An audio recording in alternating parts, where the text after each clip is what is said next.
jeudi 8 décembre 2022, Suad Romero s'est confiée aux caméras de TF1 au sujet de la vessie qui l'a frappée lorsqu'elle avait seulement 25 ans. Alors qu'elle avait accouché de son petit garçon 6 mois plus tôt, la jeune maman a craint le pire.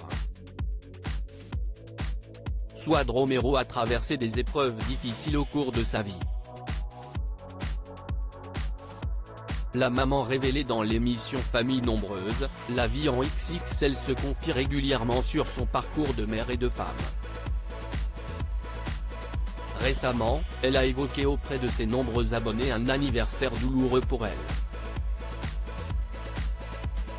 Le 4 décembre 2022, les internautes avaient remarqué que la mère de Famille nombreuse s'était éclipsée pendant de longues heures, ne donnant pas de nouvelles. En fin de journée, elle a finalement pris la parole pour s'expliquer. Hier pas présente, besoin de se retrouver en famille mais on va très bien. Mais aujourd'hui est une journée particulière, l'anniversaire d'une personne chère à mon cœur, ma grand-mère, qui nous a quittés il y a déjà 21 ans, a-t-elle détaillé en story Instagram. Pour Suad Romero, la famille est au centre de tout. Si est sur son compagnon qu'elle a pu compter lorsqu'elle a été victime d'un gros problème de santé. À l'âge de seulement 25 ans, elle a fait un AVC. Elle était alors la maman de 3 de ses enfants, Rachel, Kezia et Mario, nés 6 mois plus tôt.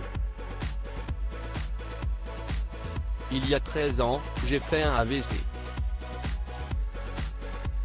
C'est arrivé 6 mois après la naissance de Mario, a déclaré Suad Romero aux caméras de TF1, jeudi 8 décembre 2022.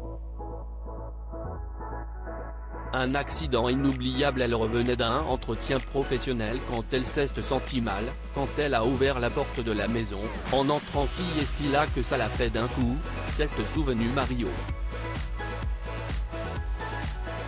Ça l'a choqué parce que quand j'ai commencé à parler, je n'y arrivais pas. Quand les pompiers sont venus me chercher, le SAMU etc., je n'étais plus la même, s'est remémoré Suad Romero, prise par l'émotion.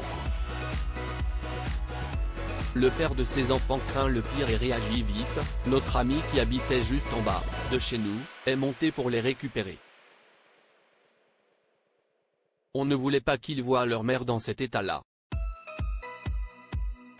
On ne voulait pas qu'ils soient attristés ou peinés par ce qu'il nous arrive. Suad Romero se souvient, bien des années plus tard, des sensations qu'elle a ressenties au moment de son AVC. J'ai perdu la parole et j'étais paralysé du côté droit. Ma langue était lourde et pour parler c'était très compliqué. Je n'arrivais pas à articuler, je parlais comme une personne sourde et muette, a-t-elle détaillé. Finalement, elle s'en est sortie et a pu continuer sa vie de famille.